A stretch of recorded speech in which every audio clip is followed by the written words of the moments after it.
વડોદરા શહેરને નશામુક્ત બનાવવાના ઉદ્દેશ્ય સાથે સ્પેશિયલ ઓપરેશન ગ્રુપ દ્વારા સતત વોચ અને તપાસ કરવામાં આવી રહી છે।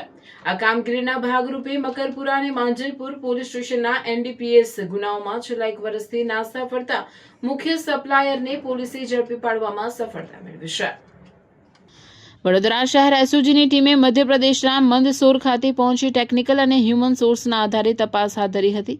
આ સઘન તપાસ દરમિયાન બંને ગુનામાં વોન્ટેડ આરોપી મોહમ્મદ જુબેર ઉર્ફે સલમાન ઉર્ફે જાવેદ અબ્દુલ રહીમ ખાન પઠાણને પોલીસે પકડી પાડ્યો હતો।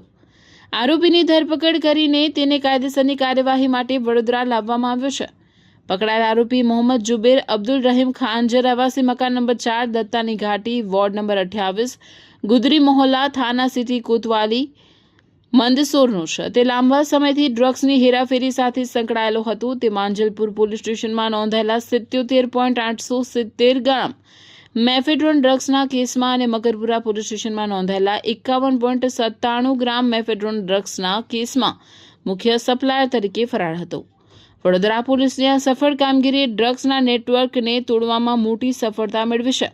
પોલીસની સતર્કતા અને વ્યવસાયિક કુશળતાને કારણે રાજ્યની બહાર છુપાયેલા ગુનેગારોને પણ કાયદાના દાયરામાં લાવવામાં પોલીસ સફળ રહી છે, જે શહેરની સુરક્ષા માટે ખૂબ જ મહત્વપૂર્ણ પગલું છે।